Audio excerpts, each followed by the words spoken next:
Assalomu alaykum. Renessans minbarining navbatdagi soni efirda 2025-yil O'zbekistonning tashqi siyosatida ham tashriflarga, uchrashuvlarga va ko'plab xorijiy tadbirlarga boy yil bo'ldi deb bemalol ayta olamiz. 2025-yilda mamlakatimiz rahbarining boshqa davlatlarga tashriflari va O'zbekistonga tashrif buyurgan xorijiy delegatsiyalar vakillari, davlat rahbarlari haqida ham avvalgi dasturlarimizda ma'lumotni bergan edik. Hozirgina ijtimoiy tarmoqlarda tarqalgan bir videoni balki siz ham ko'rgandirsiz, ya'ni Qirg'iz Respublikasi prezidenti Sadir Japarov Qirg'iz Respublikasi hamda Tojikiston o'rtasidagi munosabatlar keskin vaziyat yaxshilanishiga aynan O'zbekiston Respublikasi prezidenti Shavkat Mirziyoyevning katta hissasi qo'shilgani haqida ham ma'lumotlarni e'lon qildi. Bundan tashqari Qirg'iz Respublikasi tashqi ishlar vaziri ham ikki mamlakat, ya'ni Qirg'iz Respublikasi va Tojikiston o'rtasidagi umuman Markaziy Osiyodagi mamlakatlar o'rtasidagi do'stona aloqalar mustahkamlanib borayotganiga aynan Shavkat Mirziyoyevning hissasi katta. Analın jivigenine dağı men aytıp koyuşum gerek, sözsüz türde Shavkat Mirziyoyev'tin dağı emgeği var, zor. Ava kişiге aytıp atıp, mına hem çeçe turgan kişi gelip oturat, buyakta çeçip al hem. Keyin dağı kanday olat, kanday bilesin hem ustupkaga bargın hem dep atıp onan jibitip makul kılıp onan. Oşantip oturup onan keyin çeçip aldık. Özbekistan'ın prezidenti Shavkat Mirziyoyev dağı özü mындай aktifti, ana muşu Borбордук Азияны мындай жакындаталы деген bir лидерлердин бири да. Ошондуктан ал дайым айтып жүрдү да. Кыргыздар менен тажиктер силер келишкиле, силер мындай бу чек арадагы мындай конфликтти токтоткула. Эгерде силерде конфликт боло берсе, бизге эч кандай инвестор келбейт, биз кандай эч кандай турист келбейт. Анткени стан деген сөз баарыбызга тарайт. Алар түшүнбөйт, Кыргызстанбы, Тажикстанбы, Өзбекстанбы же Казакстанбы. Стан деген уккандан кийин бизге эч ким келбейт. Ошондуктан силер мындай жакындашкыла, сүйлөшкүлө деп да өзү айтып жүрдү да. Bugun sezganingizdek aynan Markaziy Osiyoda do'stlik aloqalari va O'zbekistonning Markaziy Osiyo yo'nalishida tashqi siyosat olib borish prinsiplari haqida muhokamalarni olib boramiz. Assalomu alaykum Umid aka, Qobiljon aka, xush kelibsizlar. 2025-yilda aynan hozir ko'p jihatlarni sanab o'tishimiz mumkin va dastlab Markaziy Osiyo yo'nalishi tashqi siyosatimizda nima uchun eng ustuvor yo'nalishlardan deb aytilishi haqida bir umumiy ma'lumotlarni eshitsak bo'lardi. Agar Qobiljon aka, marhamat sizdan boshlasak bo'ladi. Avvalambor bitta statistikaga men e'tiboringlarni qaratmoqchiman. Tugallangan yil 2025-yilda Markaziy Osiyo davlat rahbarlari u yoki bu formatdagi yig'ilishlar, ya'ni Shanxay hamkorlik tashkiloti, iqtisodiy hamkorlik tashkiloti, Yevrosiyo iqtisodiy tashkiloti va boshqa formatdagi uchrashuvlarda 13 marotaba. Davlatimiz rahbari Qirg'iziston yetakchisi bilan 4 marotaba, Qozog'iston yetakchisi bilan 3 marotaba, Tojikiston yetakchisi bilan 4 marotaba, Turkmaniston yetakchisi bilan 5 marotaba uchrashganlar. Jami 29 ta format uchrashuv bo'lib o'tgan. Bu telefon orqali muloqotlardan tashqari. Demak, davlat rahbarlarining muntazam munosabatlari, aloqalarini ko'rsatadi birinchi navbatda. Ilgari bunday yaqinlik, bunday muhit nazarimda kuzatilmagan. Yangi Markaziy Osiyo yoki Markaziy Osiyo ruhi deyotganimizda biz avvalo mana shu statistikadan kelib chiqib bemalol aytishimiz mumkin. Bu bir.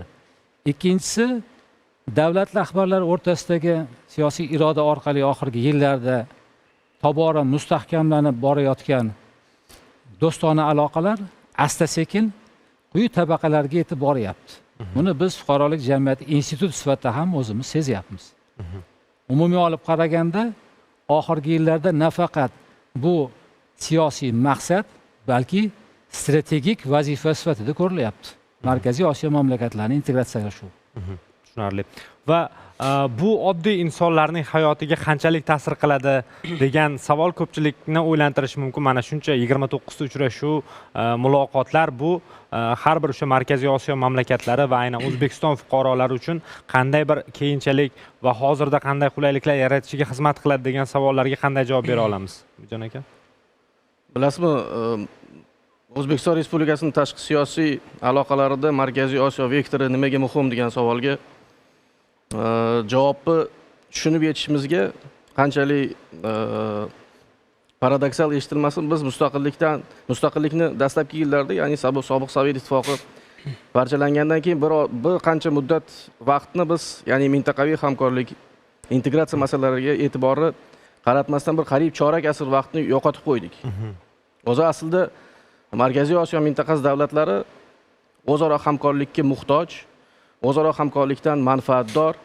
Chunki dengizga chiqish uchun ham, transport, logistika masalalari uchun ham, o'zaro savdo iqtisodiy, logistika masalalari yo'lga qo'yish uchun ham hamkorlik qilishimiz kerak degan tushunchani tushunib yetishimizga vaqt ketib qoldi.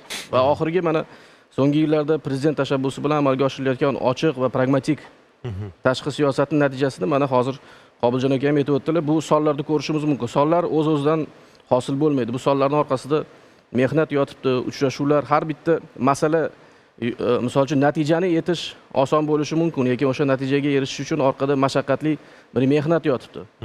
2025-yil shu ma'noda, qaysidir ma'noda Markaziy Osiyo davlatlarining hamkorlik munosabatlarini institutsional asoslarini shakllantirish uchun ham muhim yil bo'ldi deb ayta olamiz. Chunki shu yilda O'zbekiston raisligi, ya'ni Markaziy Osiyo davlat rahbarlarining 7-uchrashuvi Toshkentda bo'lib o'tdi. Unga O'zbekiston raislik qilgan. Mana shu platformaga institutsional asos berish yo'nalishida juda katta ishlar amalga oshirildi. Eng asosiysi aytadigan bo'lsak, o'sha bu 25-yilning boshida Milliy koordinatorlar kengashining ilk yig'ilishi yoki bo'lmasam o'sha sentyabr oyida bo'lib o'tgan parlamentlararo, ya'ni Markaziy Osiyo davlatlarining parlamentlararo forumi, 3-forumni tashkil etilishi. Bu yerda ya'ni qonun chiqaruvchi hokimiyat ham endilikda tashqi siyosiy masalalarning shaffofligi yoki bo'lmasa ularni muvofiqlashtirishda faol ishtirok etsin degan ma'noda hozir biz institutsional jihatdan bu narsaga katta e'tibor qaratyapmiz. O'zi bir narsani aytib o'tishimiz kerak. Mana biz 90-yillar deymiz. 90-yillarda Markaziy Osiyo mintaqasi hali bir-biri bilan qo'shiladimi, qo'shilmaydimi? Biz qaysi yo'nalishda ketishimiz kerak degan narsalarni, fikrlarni o'ylab yurgan paytimizda xalqaro hamjamiyat bizni bir yakdil makon sifatida qabul qilib bo'lgan edi. Chunki nufuzli universitetlar qoshida Markaziy Osiyoni tadqiqot obyekti sifatida o'rgangan qator tadqiqot markazlari bo'lgan. Lekin bu davrda bu Markaziy Osiyo mintaqasidagi davlatlarning u yoki bu ma'nodagi harakatlari sababli bu narsalar ortga surildi. Aslida lekin biz O'zbekiston misolida aytadigan bo'lsak, O'zbekiston barcha Markaziy Osiyo davlatlari bilan chegaradosh. Yagona davlat Markaziy Osiyodagi. O'zbekistondagi ichki taraqqiyotni barqaror tempini ta'minlab beruvchi narsa bu Markaziy Osiyodagi barcha davlatlarda ro'y berayotgan ijtimoiy, siyosiy bo'ladimi, madaniy, gumanitar bo'ladimi, barcha jabhalardagi xavfsizlik masalasi, ayniqsa oxirgi paytlarda xavfsizlik masalasidagi ko'tarilayotgan, kun tartibiga qo'yilayotgan barcha narsa bizga aloqador. Va biz agar o'zimizni ochiq va pragmatik tashqi siyosatimizni, strategiyasini uzoq yillarga qarab o'ylaydigan bo'lsak, mintaqadagi hamkorlikdan boshqa ilojimiz yo'q. Va shu narsani albatta ko'p marotaba mana o'zingiz ham ta'kidlab o'tdingiz. Prezident Shavkat Mirziyoyev tashabbusi orqali tarixiy bir natijalarga erishganimiz darhaqiqatdan shunday. Bu va hozir aytganingizdek Markaziy Osiyo mamlakatlarining har biri bilan chegaradosh bo'lishning yaxshi natija ko'rsatish yo'lidan borliganidan bir darak beradi, imkoniyat sifatida ko'rilgani bu. Ya'ni aytdingiz, bu yagona davlatimiz Markaziy Osiyo mamlakatlari bilan chegaradosh bo'lgan. Bu o'z o'rnida katta mas'uliyat ham yuklaydi va bu mas'uliyatni 2025-ayniqsa yilda ham yaxshi natijaga aylantira oldik deb bemalol ayta olamiz. Va yuqoridagi bir savol, Qobiljon aka, sizdan ham yana eshitsak bo'ladi. Bu do'stona aloqalar, o'sha Markaziy Osiyo mamlakatlarining bir-biri bilan o'sha hamkorlik aloqalari mustahkamlanishi oddiy insonlarning hayotiga qaysi yo'nalishlarda, qaysi jabhalarda ko'proq o'z ta'sirini ko'rsatyapti deb aytishimiz mumkin? Birinchi navbatda misol tariqasida aytaman. Biz noyabr oyida bir guruh yoshlar, oliy ta'lim muassasalarini xalqaro munosabatlar yo'nalishidagi yoshlar bilan birgalikda Qirg'izistonning O'sh shahriga amaliy tashrif bilan bordik. Shunda men O'sh shahrida qariyb 20 yil bo'lmagan ekanman. Taqqoslash uchun menda juda yaxshi bir fursat bo'ldi.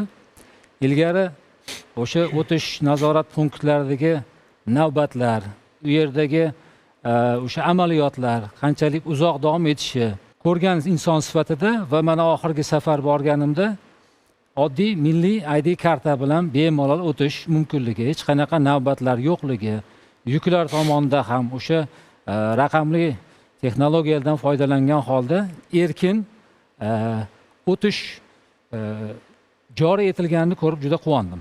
Bu har ikkala tomon uchun ham birdek. Bu oddiy bir misol. Ikkinchi misol tariqasida men bir muhim jihatni aytib o'tmoqchiman. O'zbekiston mana hozir Umidjon aytib o'tganlaridek geografik jihatdan Markaziy Osiyoning qoq o'rtasida va bu o'sha Shanxay hamkorlik tashkilotini ham o'zi Markaziy Osiyo negizini tashkil etadi aslida. O'zbekistonda Markaziy Osiyo davlatlarini xalqlarini o'sha diasporalar istiqomat qiladi. Uzoq yillar, asrlar mobaynida. Menda shunaqa bir mana statistika bor. O'zbekistonda 1.700.000 tojik, 821.000 qozoq, 291.000 qirg'iz va 206.000 turkman millatiga mansub fuqarolar istiqomat qiladi. O'zbekiston fuqarolari. Lekin shu millat. Shu bilan birgalikda Qirg'izistonda 1 millionga yaqin o'zbek, Tojikistonda 926.000, Qozog'istonda 678.000, Turkmanistonda 642.000 o'zbek millatiga mansub fuqarolar istiqomat qiladi. Bu mana shu millatlararo totuvlik mavzusi, etnik kelib chiqish va uni orqasidan kuzatiladigan nizolarni faqat o'sha integratsiya jarayonlari orqali hal qilish. Hozir mana qo'shni davlatlarda istiqomat qiladigan vatandoshlarimiz yoki bizda istiqomat qiladigan Markaziy Osiyo mamlakatlariga mansub millat vakillari bilan hamma sharoit yaratilganligini o'sha oxirgi Markaziy Osiyo davlat rahbarlarini Toshkentda bo'lib o'tgan kengashida ham yorqin bir misol sifatida ko'rildi.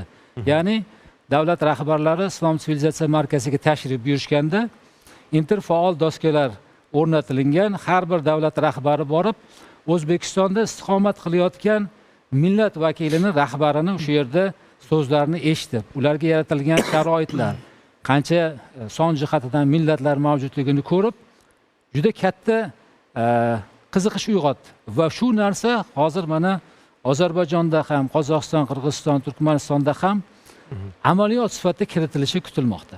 Bu ham bir oddiy insonlar hayotiga kirib kelayotgan yangilik desak bo'ladi. Tushunarli. Katta rahmat. Navbatdagi lavhamizda O'zbekistonning tashqi siyosat borasida amalga oshirgan ishlari hamda natijalari haqida yanada batafsilroq ma'lumotlarga ega bo'lishingiz mumkin.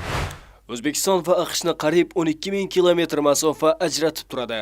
Turli qit'alarda joylashgan bu ikki davlat o'rtasidagi hamkorlik geografik uzoqlikka qaramay izchil rivojlanib bormoqda. Bu yaqqol misol sifatida Prezident Shavkat Mirziyoyevning bir yil ichida sentyabr oyida va noyabr oyining boshida AQShga amalga oshirgan ikki tashrifini keltirish mumkin. Mirziyoyev had a very successful visit to New York in September. Prezident Shavkat Mirziyoyevning sentyabr oyida New Yorkka amalga oshirgan tashrifi juda muvaffaqiyatli bo'ldi. Ma'lumotlarga ko'ra, bu tashrif davomida 100 milliard AQSh dollaridan ortiq yangi kelishuvlar imzolandi. Prezident Mirziyoyevning AQShga qilgan bu muvaffaqiyatli tashrifi Prezident Tramp bilan uchrashuvi va yurtga qaytganida o'zi bilan katta biznes paketini olib kelgani bilan tabriklayman. Excess of 100 billion US dollars. So'nggi yillarda O'zbekiston va AQSh o'rtasidagi savdo-iqtisodiy hamkorlik jadal o'smoqda. Amerikalik investorlar energetika va axborot texnologiyalari sohalarida faol. Tovar aylanmasi esa 2016-yildagi 454 million dollardan 2024-yilda qariyb 882 million dollarga yetdi. Joriy yilning yarmida savdo hajmi 510 million dollarga yaqinlashgan. Yaqinda men yurtingizga tashrif buyurdim. Mamlakatingiz infratuzilmasi, sun'iy intellekt bo'yicha ta'lim darajasi meni juda hayratga soldi. Biz sun'iy intellekt sohasida butun dunyo bo'ylab investitsiyalar yo'naltiramiz. Xorijiy kompaniyalarning mamlakatingizda faoliyat olib borishi uchun davlat tomonidan juda katta imkoniyat va imtiyozlar berilgani bizning hayratimizni oshirdi. Shu bois ham biz ko'plab sun'iy intellekt tadqiqotlari va ishlanmalarini O'zbekistonga olib borishni niyat qildik. Davlat rahbarining ikki tashrifi doirasida O'zbekiston va AQSh o'rtasida qator aniq kelishuvlarga erishildi. Geologiya va muhim minerallar, energetika, qishloq xo'jaligi, raqamli texnologiyalar, aviatsiya hamda logistika sohalarini qamrab olgan ushbu bitimlar strategik sheriklikni amaliy mazmun bilan to'ldirdi. Ayniqsa, AQShning yetakchi kompaniyalari bilan investitsiya, yuqori texnologiya va sanoat kooperatsiyasi bo'yicha kelishuvlar O'zbekiston-AQSh munosabatlarini uzoq muddatli hamkorlik darajasiga olib chiqdi. bu yil 2025-yilda, ya'ni o'tgan yilda 5+1, ya'ni Markaziy Osiyo mamlakatlari va boshqa rivojlangan mamlakatlar yoki boshqa ittifoqlar bilan mana shu formatdagi uchrashuvlar ham o'tkazilishi an'ana tusiga kirdi. Bu butun mintaqaning rivojlanishiga qanday ijobiy ta'sirini ko'rsatadi? To'g'ri ta'kidlab o'tdingiz. Mazkur Markaziy Osiyo plus formatlari 2025-yilda juda bir faol ko'rinishda bo'ldi desak to'g'ri bo'ladi. Hozirgi kunda agar hisoblasak, 10 dan ortiq Markaziy Osiyo plus formatlari paydo bo'lgan ekan. Mana o'tgan yili ko'rdik, o'zimizda mana Yevropa ittifoqi bilan, Rossiya bilan, mana oxiri dekabrda bo'ldi, Yaponiya bilan va shunga o'xshash hokazo plus formatlarni ko'rdik. Bu narsa plus formatlari o'tkazilishi Markaziy Osiyo mintaqasiga bo'lgan qiziqish, e'tiborni kuchayishdan dalolat beradi. Ya'ni oldinlari Markaziy Osiyo mintaqasi bunday tashabbuslar bilan chiqqan bo'lsa, endi aksincha o'sha yuqoridagi sanab o'tgan davlatlar Markaziy Osiyoga mazkur takliflar bilan o'zlari chiqishmoqda. Ya'ni mintaqa nafaqat dunyodagi Markaziy Osiyoni o'rni, roli oshib borayotganidan darak beradi. Va bu uchrashuvlarda ham ko'plab kelishuvlarga erishib borilyapti va bundan avvalroq O'zbekistonda Markaziy Osiyo mamlakatlari davlatlari rahbarlari maslahat uchrashuvi ham o'tkazilgandi. Bunda ilk bor Ozarbayjon Respublikasi prezidenti ham ishtirok etdi. Bu mintaqamizdagi, ya'ni bu formatga Ozarbayjonning ham qo'shilishi qanchalik muhim edi va qanchalik asosli edi? Mazkur formatga Ozarbayjon Respublikasining qo'shilishi mintaqa davlatlari o'rtasidagi aloqalarni yanada rivojlanishda birinchi o'rinda yo'l ochiladi. Ikkinchidan, bu bilasizki, Kaspiyga chiqish uchun mintaqa davlatlari uchun katta bir imkoniyat. Undan tashqari logistika, transport sohalarida, o'sha transport koridorlari deymiz, shularning rivojlanishida ham katta bir muhim ahamiyat kasb etadi. Tushunarli. Va Ozarbayjonning qo'shilishi tashqaridan qaraganda qanaqasiga axir uning joylashuvi Markaziy Osiyoda emas-ku degan fikrlar ham yangragandi. Lekin millatlar yaqinligi, umuman o'sha yerda yashayotgan xalqlar yaqinligi ham bu asosli degan fikrga bir kelishimizga sabab bo'lishi mumkin. Mana shu borada ham fikrlaringizni eshitsak, agar Ozarbayjonning bu mintaqamizga yaqinlashuvi haqida. Agar e'tibor bergan bo'lsangiz, mana mutaxassisimiz ham fikrlarni aytib o'tdilar. Oldinlari endi so'nggi yillarda deb gapiramiz, endi oxirgi 10 yillikdan oldingi davr oladigan bo'lsak, xalqaro hamjamiyat bilan mintaqa davlatlari o'rtasidagi munosabatlar bu asosan ikki tomonlama munosabatlar bo'lgan. Biz shu narsani o'zgartira oldik. Hozir mintaqaga nisbatan munosabat bir yagona birlashgan geosiyosiy makonga nisbatan munosabatga o'zgargan. Xalqaro hamjamiyatning munosabati. Misol uchun Markaziy Osiyo mintaqasi bilan hamkorlik platformalarining soni 15 ga yaqinlashganini o'zi mintaqaga bo'lgan munosabatni xalqaro hamjamiyat tomonidan e'tirofi sifatida ham qabul qilishimiz mumkin. Ozarbayjonni turkiy davlatlar sifatida Markaziy Osiyo mintaqasida platformasiga qo'shilishiga e'tibor bergan bo'lsangiz, hech kimda ortiqcha bir savol yoki bo'lsam e'tiroz bo'lgani yo'q.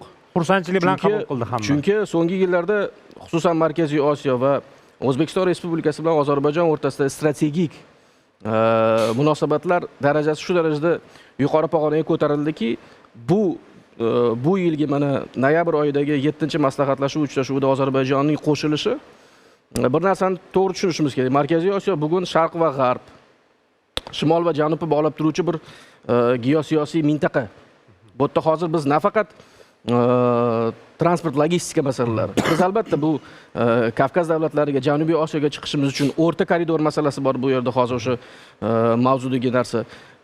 Bu barchasini inobatga oladigan bo'lsak, Ozarbayjonning qo'shilishi bu institutsional asoslari yaratilishi boshlangan bizning muloqot platformamizning obro'sini, uni mohiyatini yanada xalqaro hamjamiyatga ochib berishda katta xizmat qiladi degan narsaga qattiq ishonaman. Keyin yana bir narsani aytish kerak. Bu xavfsizlik masalalari ham. Xavfsizlik masalasi ham bilasiz, bu xavfsizlik bo'linmas tushuncha. ya'ni O'zbekiston Respublikasini tushunchasida ham xavfsizlik masalalari bu mintaqaviy xavfsizlikning bir qismi sifatida qabul qiladi. Ya'ni xavfsizlik masalalari deganimizda bu albatta mintaqadagi narkotrafik masalalari, jinoyatchilikka qarshi kurash. Mana 2021-yil yana shu jihatdan bir e'tiborli bo'ldiki, birinchi marotaba Samarqandda mana aprel oyida Xavfsizlik kengashlari raisining ikkinchi yig'ilishi bo'lib o'tdi. Aynan shu yig'ilishda Prezident Shavkat Mirziyoyev tomonidan tashabbusi bilan ishlab chiqilgan konsepsiya, ya'ni mintaqaviy xavfsizlik va barqarorlikni ta'minlash to'g'risidagi konsepsiya loyihasi taqdim etildi. Loyihada nimalar e'tiborga olingan desangiz, xavfsizlik masalasiga konseptual yondashuv, kompleks yondashuv, keng ko'lamli yondashuv va ochiqlik prinsipi. Ya'ni bu masala o'rtada muhokamaga tashlangan, katta bir e'tiroz bo'lgani yo'q, chunki bu yil o'sha 2022-yil Cho'lpon-Otada imzolangan O'zbekiston, Qozog'iston, Qirg'iziston o'rtasida imzolangan 21-asrda Markaziy Osiyoni rivojlantirish maqsadida do'stlik, yaqin qo'shnichilik, hamkorlik to'g'risidagi bitimga Tojikiston ham qo'shildi. 25-yilda. Undan tashqari 25-yilda mana Xo'jandda O'zbekiston, Qozog'iston, Tojikiston o'rtasida abadiy do'stlik deklaratsiyasi imzolanishi. Mana bu masalalarni hammasini oladigan bo'lsangiz, erishilgan natijalar juda katta. Ya'ni biz balki o'sha mintaqaviy hamkorlik masalalarida startni kechroq olgan bo'lishimiz mumkin. 2016-17-yildan. Lekin bugun mintaqaviy integratsion jarayonlar o'zini rivojlanishini yangi bosqichiga yetib keldi desam mubolag'a bo'lmaydi. Bu prezidentni noyabr mana yil oxiridagi murojaatnomasida bir narsa ta'kidlab o'tilgan. O'shanda e'tibor bersangiz, bu biz mintaqadagi chegara masalalarni bu uzil-kesil hal qildik. Mana hozir Qobiljon aka aytib o'tdilar, bu xalq diplomatiyasiga ham bevosita ta'siri bor. Insonlarning borib kelishi, munosabatlari bizdagi mintaqadagi o'ziga xoslikning eng yaqqol namunasi, misol uchun Yevropa ittifoqini oladigan bo'lsangiz, Yevropa ittifoqi 48-yil o'sha Marshall planidan keyingi davr 30 yil ichida hozirgi kunda ham bir namunaviy integratsion model sifatida o'zini ko'rsatdi. Lekin bizdagi bor mushtarak tarix, din, madaniyat, bizni umumiyligimiz boshqa mintaqalarda kuzatilmaydi. Bizda tabiiy potensialimiz bor, ya'ni birlashish uchun. Shuning uchun o'ylaymanki, bu narsalarni inobatga oladigan bo'lsak, hamkorlik istiqbollari juda ham keng. Oxirgi vaqtlarda butun dunyoda bo'lgani kabi Markaziy Osiyo mintaqasida ham shu ekologik muammolar ham kuzatilyapti. Bu jarayonlarda endi har bir mamlakat o'zini yo'nalishdan kelib chiqib bir kurash choralarini, ekologik muammolarni yengillatish yo'llarini o'ylab ko'ryapti, choralarni ishlab chiqyapti va ekologik yo'nalishlarda hamkorlik qay darajada natija berishi mumkin? Ya'ni har bir mamlakat o'zi alohida harakat qilganidan birgalikda harakat qilishi bu borada qanday natija berishi mumkin? Avvalambor mana hozir Umidjonning fikrlarini davom etgan holda savolingizga javob bermoqchiman. O'sha 98-yilda 3 davlat, keyinchalik Tojikistonning qo'shilishi bilan Markaziy Osiyo iqtisodiy hamdo'stligi deb nomlangan bir tuzilma paydo bo'lgan edi. Lekin ma'lum sabablarga ko'ra 7 yil faoliyatdan keyin bu faoliyat pauzaga qo'yildi. 2005-yilga kelib uni faoliyati to'xtadi desak bo'ladi. Hozirgi formatdagi Markaziy Osiyo mamlakatlari davlat rahbarlarini maslahatlashuv kengashi bir tomondan o'sha pauzada turgan faoliyatni jonlantirish desak, ikkinchi tomondan o'sha paytda bo'lgan kamchilik va xatolarni qaytarmaslik. Bilasizmi, Yevropa ittifoqini integratsiyalashuv jarayoni 50 yillar mobaynida erishilingan bir. Hozirga kelib agar ko'rsatishga oladigan bo'lsak, biz 7 yilda shu narsaga erishmoqchi bo'ldik. Kamchiliklarimizdan biri balkim shudir. Yana bir misol, o'sha xavfsizlik agar ma'nosida oladigan bo'lsak, har bir mamlakat o'zini atrofida xavfsizlik belbog'ini yaratishga harakat qildi.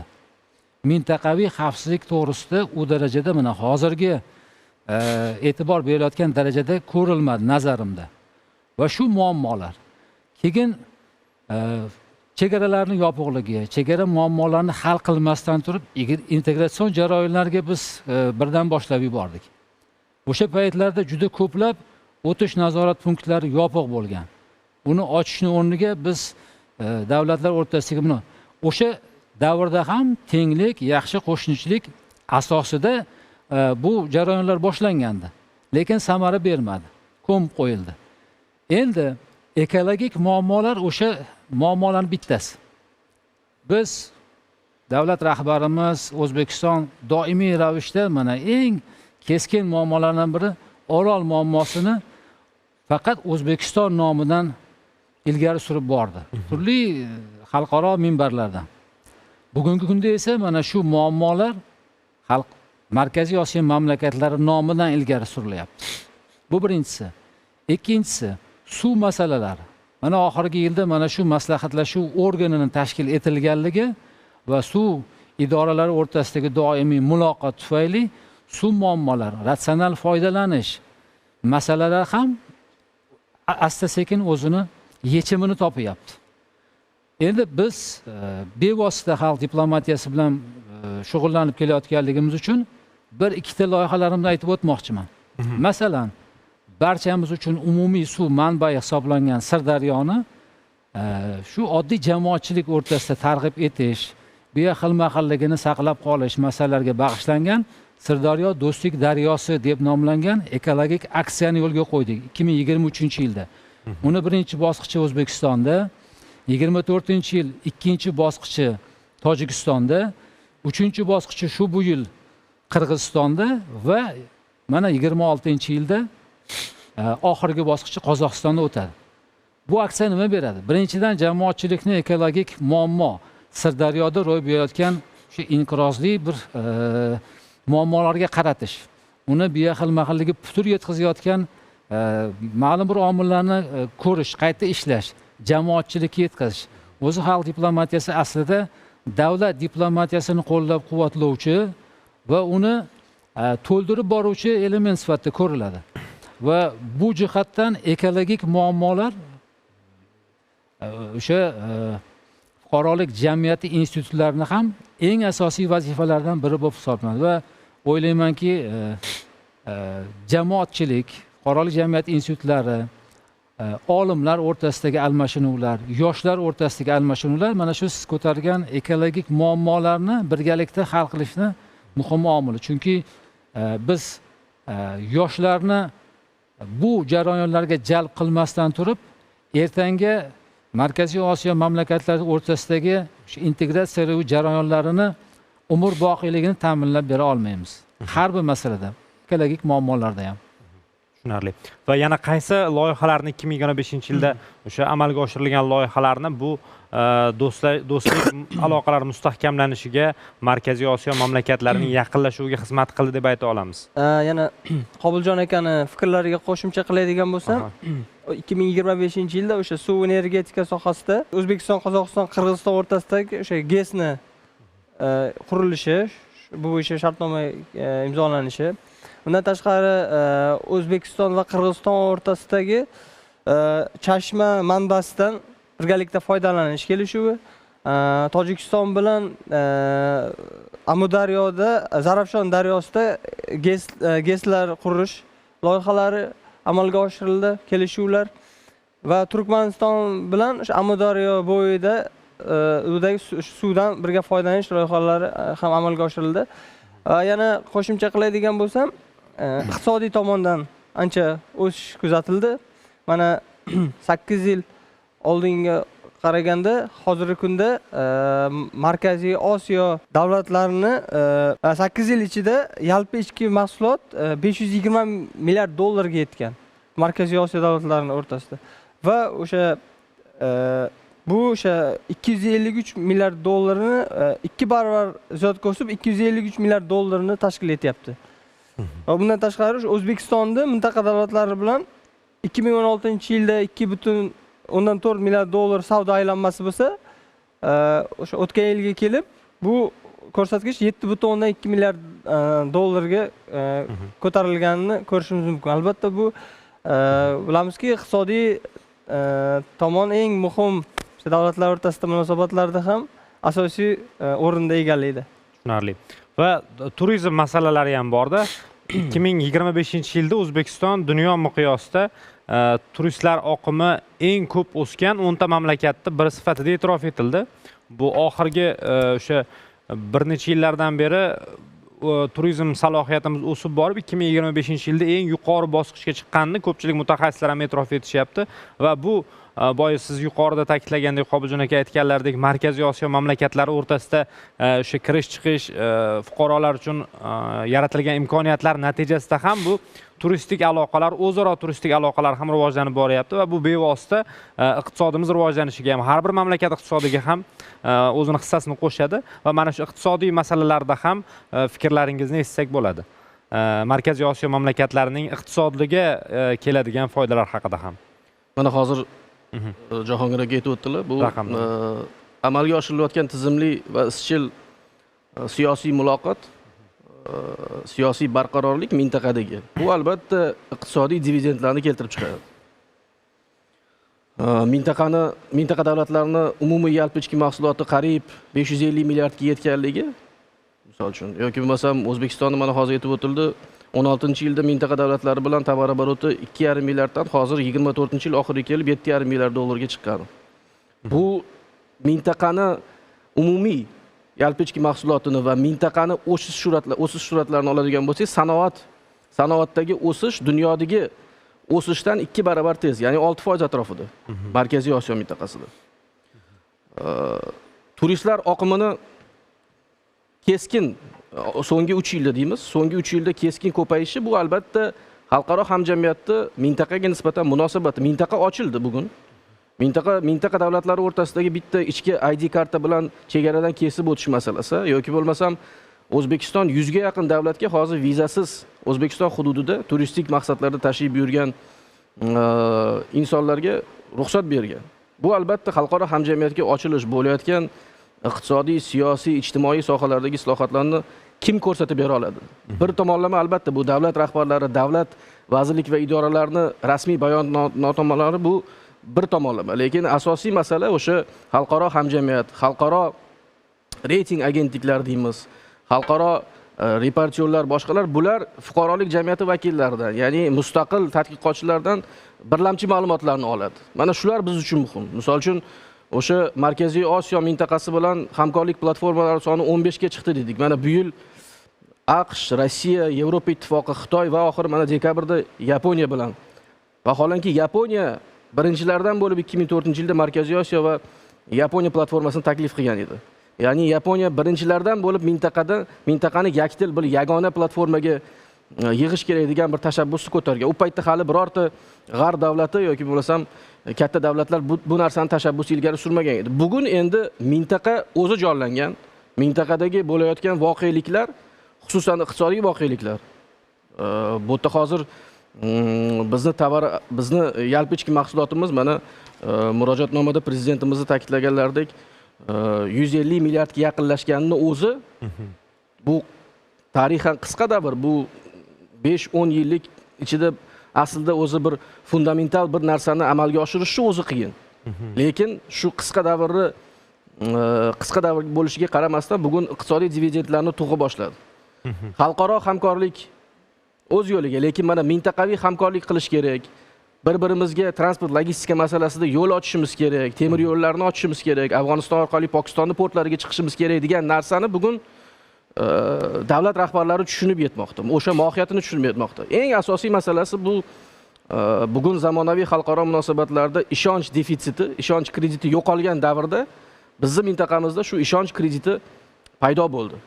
Bu katta bir yutuq. Va yutuq deganingizda yana bir eng katta yutuq mana shu ishlarning hammasini zamirida turgan narsa, ya'ni raqobat qilish emas bir-biri bilan mamlakatlar o'rtasida.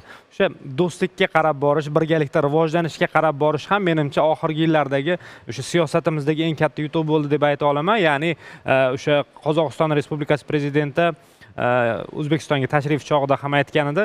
Ya'ni ko'pchilik ijtimoiy tarmoqlarda ham Qozog'iston, O'zbekiston rivojlanish bosqichlarini bir-biriga solishtirishga harakat qiladi. Yo'q, biz bir yo'lda rivojlanishda birgalikda ketayotgan mamlakatlarimiz, aslo raqobatchi emasmiz deb mana shu boradagi gap so'zlarga ham bir uzr kesil nuqta qo'ydi deb ayta olamiz va mana shu raqobatchilik Markaziy Osiyo mamlakatlarini bir necha yillar davomida boshqa mamlakatlardan ortda qolishiga sababchi bo'lgan deb ayta olamizmi?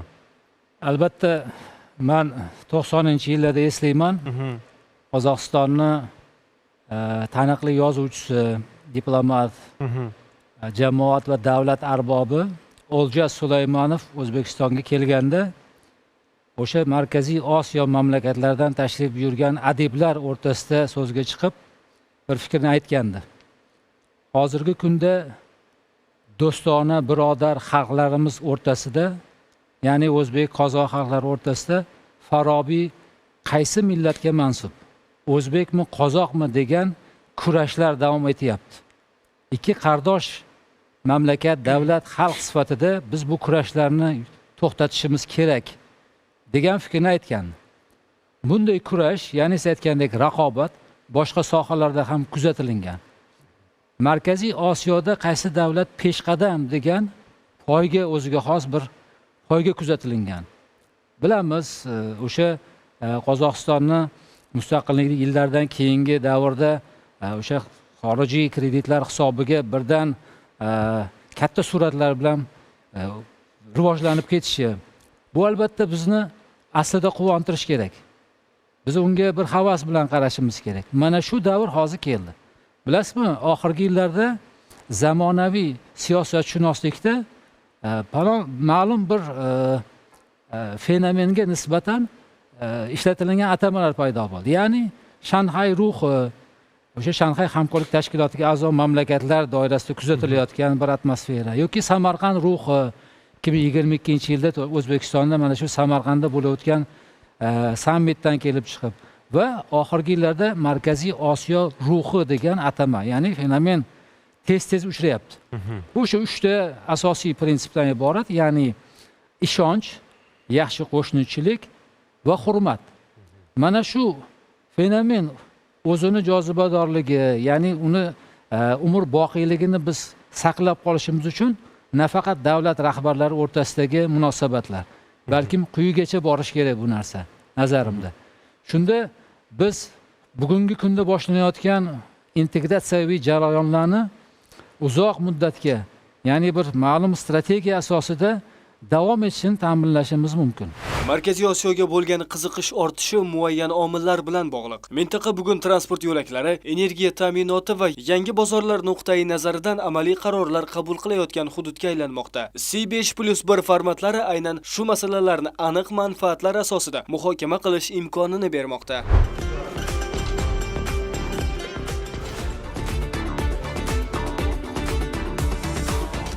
So'nggi 8 yil ichida Markaziy Osiyo davlatlarining umumiy yalpi ichki mahsuloti qariyb 2,5 barobarga oshib, 520 milliard dollarga yetdi. Shu davrda tashqi savdo aylanmasi ham deyarli 2 barobar o'sib, 253 milliard dollarni tashkil etmoqda. E'tiborli jihati, mintaqaning ichki iqtisodiy integratsiyasi ham jadallashmoqda. Markaziy Osiyo davlatlari o'rtasidagi o'zaro savdo hajmi 2 karra o'sib, 11 milliard dollarga yaqinlashdi. O'zaro investitsiyalar esa 5,6 barobarga yaqinlashdi. Iqtisodiy o'sish ko'rsatkichlari mintaqada siyosiy muloqot bilan bog'liq. Davlat rahbarlari darajasidagi muntazam uchrashuvlar o'zaro ishonchni mustahkamlab, savdo va investitsiya uchun barqaror sharoit yaratmoqda. Shu nuqtai nazardan Markaziy Osiyo davlatlari rahbarlarining maslahat uchrashuvlari muhim ahamiyat kasb etadi. Ushbu format Shavkat Mirziyoyev tashabbusi bilan yo'lga qo'yilgan. На фоне сложных и непредсказуемых международно-политических процессов murakkab va oldindan bashorat qilib bo'lmaydigan xalqaro siyosiy jarayonlar sharoitida o'zaro hamjihatligimiz va bir-birimizni qo'llab-quvvatlashni kuchaytirish alohida ahamiyat kasb etmoqda. Ishonchim komilki, bugun biz mintaqamizning yangi Markaziy Osiyo sifatidagi tarixiy uyg'onish davri ostonasida turibmiz. Biz hamkorligimizning institutsional asoslarini yanada mustahkamlash, xavfsizlik va barqaror taraqqiyotga nisbatan tahdidlarga o'zaro muvofiqlashtirilgan javobni ishlab chiqishni o'z oldimizga vazifa qilib qo'yganmiz. Biz uchun hozirning o'zida mintaqamizni bundan 10-20 yil keyin qanday ko'rishni xohlashimiz bo'yicha aniq tushunchaga ega bo'lish muhimdir. Toshkentda o'tgan Markaziy Osiyo davlatlari rahbarlarining 7-maslahat uchrashuvi mintaqada shakllangan o'zaro ishonch va yaqin hamkorlikni mustahkamladi. Muntazam muloqot orqali mintaqa davlatlari ichki integratsiyasini chuqurlashtirib, tashqi sheriklar bilan muvofiqlashgan pozitsiyani shakllantirmoqda. Oxirgi 10 yillikda amalga oshirilgan ishlar va ayniqsa 2025-yil tashqi siyosatimizda va Markaziy Osiyo yo'nalishidagi bir ishlardan kelib chiqib, keyingi 5-10 yillikdagi tashqi siyosatdagi rejalarimizni, yo'nalishlarimizni qanday ko'ryapsiz? Mutaxassis sifatida fikrlaringiz qiziq. Mana 2025-yilda ko'rdik. O'zbekiston tashqi siyosatini olib qaraydigan bo'lsak, juda katta bir o'ziga yarasha ko'rinarli natijalar, ijobiy natijalarga erishildi-da. Mana ko'p davlatlar bilan aloqalar rivojlandi yoki hali diplomatik aloqa o'rnatilmagan davlatlar bilan o'rnatildi. Masalan, Afrika davlatlarini ko'rishimiz mumkin. Juda ko'plari bilan aloqalar o'rnatildi.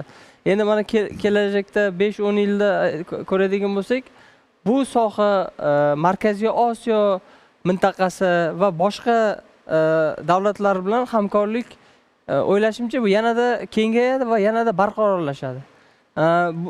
Birinchidan hozir ko'ryapsiz, globallashuv davri ham bo'lyapti. Zamon shiddat bilan rivojlanyapti, o'zgarmoqda. Va biz o'sha zamonga mos biz ham o'sha narsaga tayyor bo'lishimiz kerak. Va albatta bu narsani rivojlantirishda birinchi o'rinda o'sha mustahkam aloqalar, tashqi siyosatda mustahkam aloqalar kerak deb o'ylayman. Bu nafaqat u davlatlar o'rtasida, balki kerak bo'lsa xalqlar o'rtasida aytishimiz mumkin. Markaziy Osiyo davlatlarini aytib o'tdik. Biz qadimdan beri diniy tomondan o'zimizda an'analarimiz o'xshash bir xil, bordi-keldi aloqalari yo'lga qo'yganmiz va shularni inobatga olgan holda boshqa yana davlatlar bilan ham aloqalarni barqaror qilish ehtimol katta. Tushunarli, katta rahmat. Umidjon aka, sizdan ham xulosa o'rnidagi fikrlar, ya'ni keyingi 5-10 yillikda qanday ko'ryapsiz O'zbekistonning tashqi siyosatdagi va aynan Markaziy Osiyo yo'nalishidagi bir natijalarini, rejalarini?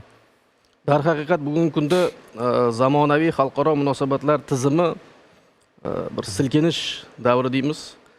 Xalqaro huquq tartibotlari, xalqaro huquq normalari, umuman global xavfsizlik arxitekturasi deymiz. Bular tubdan o'zgarish pallasiga kelib turibdi. Shunaqa bir voqeliklar rivoji yillar emas, oylar kesimida, balki qaysidir ma'noda kunlar kesimida ham o'zgarishlarni kuzatib turish, shunga mos ravishda reaksiya qilishga majbur qilyapti va albatta har bir davlat, xususan Markaziy Osiyo mintaqasidagi davlatlar ham ushbu global miqyosda sodir bo'layotgan voqeliklarni inobatga olishga majbur va shu bilan hamohang tarzda o'zini tashqi siyosiy faoliyatini amalga oshiradi. Kimgadir balki katta davlatlar nuqtai nazaridan 5-6% bu katta ko'rinishi mumkin, lekin bizga o'xshagan davlatlar iqtisodiyoti 100-200 milliardli davlatlarni oladigan bo'lsangiz, bularda o'sha ma'lum bir muddat deyiladi, bu iqtisodiyotda barqaror o'sish sur'atlarini ta'minlab turishimiz kerak. Buning uchun bizga aktiv tashqi siyosat va uni amalga oshiradigan salohiyatli kadrlarimiz kerak bo'ladi. Men o'ylaymanki, yaqin 5-10 yillikda Markaziy Osiyo mintaqasi tobora xalqaro munosabatlar tizimida tilga tushadigan jarayonlar o'zi 21-asrda g'arbdan sharqqa ko'chgan. Ya'ni hozir o'sha Yevrosiyo mintaqasi agar umumiy katta qilib oladigan bo'lsak, bu Hindiston, Xitoy, Shanxay hamkorlik tashkilotiga a'zo davlatlar, bugun mana SHXTni a'zolarini oladigan bo'lsangiz, bundan 10 yil oldingi geosiyosiy kartina bilan bugungi kartinaning o'rtasida yer bilan osmoncha farq bor. Shuning uchun o'ylaymanki, voqealar rivoji bizni mintaqamizda davom etadi va biz ushbu voqealarni asosiy rejissyori bo'lib qolishimiz kerak. Tushunarli, katta rahmat. Bugungi ma'lumotlar uchun, fikrlar uchun o'z minnatdorchiligimizni bildiramiz va navbatdagi dasturlarimizda ham, Renessans minbarining keyingi sonlarida ham shu kabi muhim, dolzarb mavzularni siz bilan birgalikda muhokama qilamiz. Kuzatishda davom eting. Katta rahmat, xush kelibsizlar. Rahmat.